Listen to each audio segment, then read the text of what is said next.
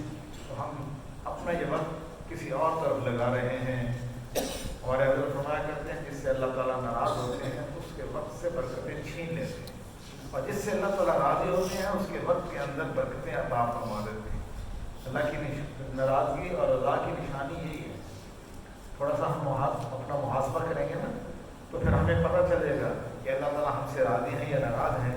اگر ہمارا وقت بیکار مشغولوں میں لگ رہا ہے، میسجوں میں سارا دن لگ رہا ہے، اور اس کو سینے سے لگا کر وقت جو ہے ہمارا خرچ ہو رہا ہے، تو پھر سمجھ لیں کہ اللہ ناراض، اللہ تعالیٰ کی ناراضگی کی یہ نشانی ہے۔ اور یہی وقت اگر ذکر میں، اذکار میں، تلاوت میں، اچھے کاموں میں لگ رہا ہے، دینی سوچ میں لگ رہا ہے، مسجد اور مدرسے کی فکر میں لگ رہا ہے، تو پھر سمجھ لو کہ اللہ تعالیٰ کی بڑی مہربانی ہے۔ تو پہلے تو وقت کے بادشاہ بھی بہت روشی پڑھتے تھے۔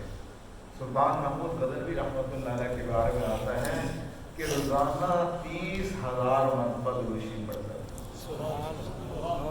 اب ایک نوجوان تھا، اس کے دل میں اللہ کے نبی صلی اللہ علیہ وسلم کی محبت کی شدت تھی، تو وہ مقروض تھا، اس نے 10,000 دینار کسی کا قرض دینا تھا۔ اب وہ بیچارہ اس خواب میں سویا، رات کو اللہ کے محبوب سے ان کا خواب میں دیدار ہوا۔ حضور صلی اللہ علیہ وسلم نے فرمایا کہ اے نوجوان تم اتنے غمزدہ کیوں ہو؟ تو اس نے عرض کیا کہ اے اللہ کے حبیب صلی اللہ علیہ وسلم میں نے 10,000 دینار کسی کا قرض دینا ہے تو میں اس لیے غمزدہ ہوں۔ تو اللہ کے حبیب صلی اللہ علیہ وسلم نے فرمایا کہ تم ایسا کرنا کہ صبح سلطان محمود غزنوی جو وقت کا بادشاہ ہے اس کے پاس چلے جانا اور میرا نام لے کر کہنا کہ اللہ کے نبی صلی اللہ علیہ وسلم کا خواب میں مجھے دیدار ہوا ہے۔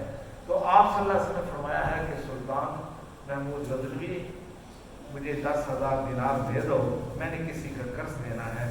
تو سلطان آپ کو پیسے دے دے گا، 10,000 دینار مجھے رقم دے دو میں تاکہ قرض اتاروں، تو سلطان آپ کو دے دے گا۔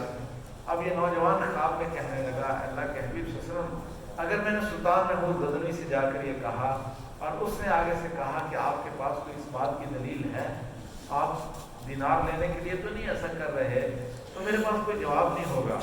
اللہ کے حبیب صلی اللہ علیہ وسلم ہے تو سلطان کو جانا اور کہنا، اگر وہ پوچھے کوئی دلیل کے طور پر کوئی بات تو آپ کہنا کہ جو روزانہ تم 30,000 مرتبہ روشی کا تحفہ اللہ کے نبی صلی اللہ علیہ وسلم کو بھیجتے ہو، اب کچھ دن ہوئے، چند دن ہوئے، اس کے اندر کمی آ گئی، بس یہ جب بتاؤ گے تو سلطان سمجھ جائے گا۔ چنانچہ یہ نوجوان گیا اور کہا کہ سلطان میں 10,000 دینار کسی کے قرض دینے ہیں، تو اللہ کے نبی صلی اللہ علیہ وسلم نے خواب میں مجھے فرمایا ہے کہ جا کے سلطان محمود غزنوی سے لے لینا۔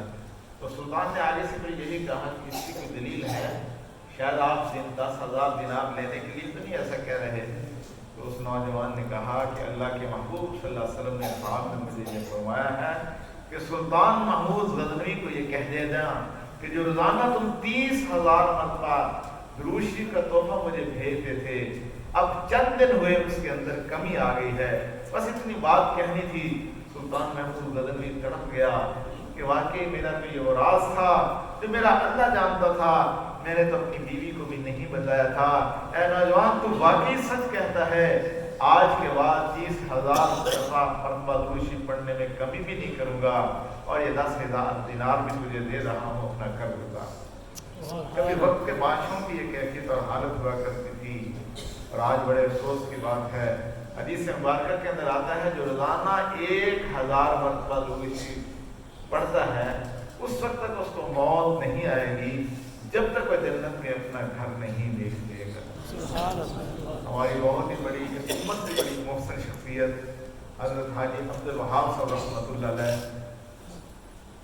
رائے والے، وہ جب آج سے تقریباً 90-91 کی بات ہے اور یہ واقعہ مجھے حضرت شاہ صاحب رحمۃ اللہ علیہ نے سنایا، تو حاجی صاحب 4 روپے پہ صاحب فراش ہیں، بیمار ہیں اور ایسے محسوس ہو رہا ہے کہ 2-4 دن کے مہمان ہیں نا، تو سب پریشان تھے۔ تو حاجی صاحب رحمۃ اللہ علیہ اچانک اٹھ کے بیٹھ گئے تو فرمانے لگے کہ بھئی آپ فکر مند نہ ہونا، مجھے اس مرض کے اندر موت نہیں آئے گی، میں فوت نہیں ہوں گا۔ ساری زندگی ان کی محنتی یقین کی تھی، ہر وقت یقین کے بول بولتے تھے نا، امید بندوں سے لگائی جاتی ہے، یقین اللہ کی ذات پہ رکھا جاتا ہے۔ اللہ تعالیٰ کبھی بھی آسا بے سہارا نہیں فرماتے۔ اللہ والے تو فرماتے ہیں کہ ہمارے ہاتھ تو اللہ کی جیبوں میں ہوتے ہیں۔ یہ یقین کی بات ہے نا، تعلق کی بات ہے نا، محبت کی بات ہے، ہر کوئی نہیں کہہ سکتا۔ جس کو کہتے ہیں نا کہ کسی کے ساتھ بنی ہوئی ہے تو اچھا ہوتا ہے، جس کی اللہ کے ساتھ بنی ہوئی ہوتی ہے نا تو پھر اس کے سارے مسئلے اللہ تعالیٰ حل فرماتے ہیں۔ تو حاجی صاحب رحمۃ اللہ علیہ فرمانے لگے کہ بھئی مجھے موت نہیں واقع ہوگی اس مرض کے اندر، آپ بے فکر ہو جاؤ۔ تو سب نے کہا کہ حضرت کیسے فرما رہے ہیں؟ فرمایا کہ میں روزانہ 1000 مرتبہ درود شریف پڑھتا ہوں۔ اللہ کے محبوب صلی اللہ علیہ وسلم بھی سچے ہیں اور آپ کا فرمان بھی سچ ہے۔ آپ نے فرمایا کہ جو روزانہ 1000 مرتبہ درود شریف کا تحفہ مجھے بھیجے گا اس وقت تک اس کو موت نہیں آئے گی جب تک وہ جنت میں اپنا گھر نہیں دیکھ لے گا۔ مجھے ابھی تک جنت میں میرا گھر دکھایا ہی نہیں گیا، اس لیے مجھے موت واقع نہیں ہوگی۔ چنانچہ پھر ساری دنیا نے دیکھا کہ اس کے بعد سال ہر سال 20 22 25 سال حیات رہے اور اس کے بعد فوت ہوئے۔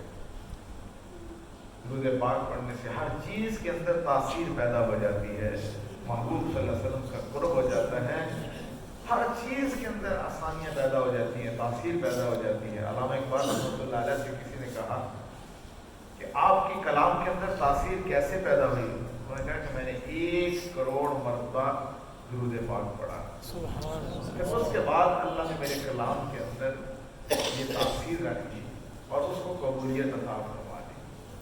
تو آج میں اور آپ بھی اس کی فکر کریں، اور یہ کوئی معمولی بات نہیں ہے۔ اللہ کے محبوب صلی اللہ علیہ وسلم کو بتایا جاتا ہے کہ اللہ کے حبیب صلی اللہ علیہ وسلم یہ آپ کا فلاں امتی ہے اور اس نے درود شریف کا تحفہ بھیجا ہے۔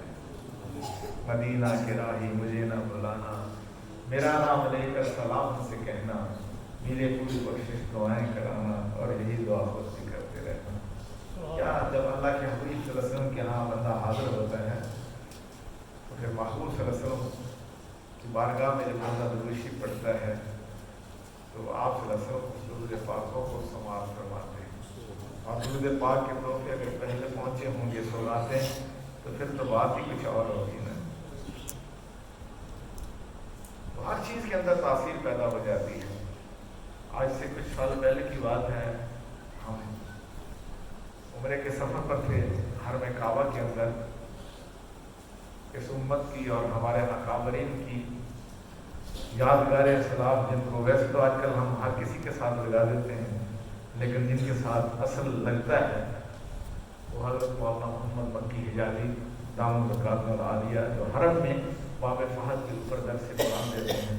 آپ حضرات نے تو سنا ہے درس ان کی، پوری امت کی طرف سے ایک عظیم ہستی ہے۔ تو حرم کعبہ کے اندر انہوں نے یہ واقعہ سنایا، سنانے والا بھی کوئی عام بندہ نہیں ہے، اور سنا بھی کہاں رہے ہیں؟ بیت اللہ کے سائے میں۔ بالکل فرمایا کہ پاکستان کا ایک نوجوان تھا، تو یہ انگلینڈ چلا گیا، وہاں اس کی کچھ عرصے کے بعد ایک خاتون سے شادی ہوئی۔ جس خاتون سے شادی ہوئی وہ نو مسلمہ تھی، انگریز سے عیسائی سے مسلمان ہوئی تھی، اور ایک بڑے ہوٹل ریسٹورنٹ کی مالکہ تھی، اور بڑی اس نے ڈگریاں بھی کوکنگ پہ جو ہے نا کھانے پکانے پہ حاصل کی ہوئی تھی، بڑی ماہر تھی، اس کی ساری ڈگریاں ہی اسی کام پر تھی۔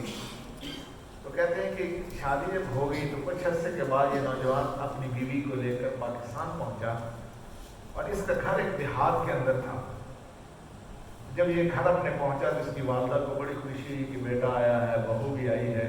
پہلے سادگی ہوتی تھی، تکلفات نہیں ہوتے تھے۔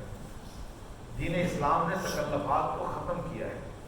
زمانہ جاہلیت کے اندر جو چیزیں تھیں ان میں گندی چیزیں جیسی تھی، جیسے اگر باپ فوت ہوتا تو اس کی بیوی، ماں یعنی کہ نوجوان لڑکوں کی، اس کو بھی مال وراثت میں تقسیم کیا جاتا تھا۔ گویا کہ 5 بیٹے ہیں تو 5 بیٹوں کی وہ بیوی بنتی تھی۔ 5 بیٹے ماں سے زنا کرتے تھے۔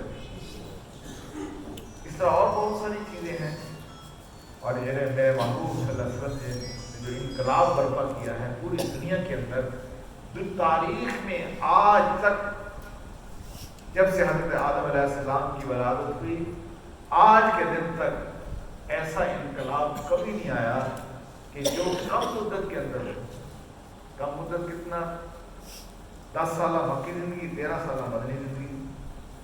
کم مدت کے اندر کم وسائل کے ساتھ، وسائل تو نام و نشان بھی نہیں ہے، اور کم نقصان کے ساتھ۔ دنیا میں کوئی ایسا انقلاب ہے ہی نہیں۔ چھوٹے چھوٹے ملکوں کے مسائل بنتے ہیں۔ فرانس کے اندر انقلاب آیا تو 25 لاکھ لوگ مارے گئے۔ ماسکو کے اندر، اور یہ ہماری روس کے اندر انقلاب آیا، 40 لاکھ لوگ مارے گئے۔ ہمارے برصغیر کے اندر جب ملک تقسیم ہوا تو تقریباً 1 کروڑ لوگ مارے گئے۔ آپ اس طرح پورے ایک سروے کرتے جائیں تو دنیا کے اندر کتنے اور کتنے عرصہ لگا۔ 1857 کی جنگ آزادی کو جو دیکھنا شروع کر دیں تو یہ یا وہ، اور محدود قسم کا یہ انقلاب صرف 23 سالہ انقلاب تھا۔ پوری دنیا کے اندر انقلاب برپا کر دیا۔ تو اس زمانے جاہلیت کے اندر جیسے اور چیزیں تھیں، وہاں اس وقت تکلفات بھی تھا۔ تکلف عرب سے نہیں آیا، یہ اصل میں عجم سے آئی ہوئی چیز ہے۔ جیسے اللہ کے محبوب صلی اللہ علیہ وسلم نے فرمایا کہ بھوک اور جھوٹ کو اکٹھا نہ کرو۔ بھوک لگی ہے تو کھانا کھانا ہے، نہیں تو بس، اور ہم کہتے نہیں پھر بیٹھ بھی جاتے ہیں۔ اس سے اور بہت ساری ایسی چیزیں ہیں جو اللہ کے نبی صلی اللہ علیہ وسلم نے تکلفات کو ختم کیا۔ میرے محبوب صلی اللہ علیہ وسلم کا لایا ہوا انقلاب، دنیا میں ایسا انقلاب کہیں بھی نہیں ہے، اور اس میں کوئی نقصان نہیں ہوا۔ کم مدت کے ساتھ، کم وسائل کے ساتھ، اور کم نقصان کے ساتھ اس دنیا میں انقلاب آیا ہے۔ حسانی صاحب تشریف لے آئے ماشاءاللہ۔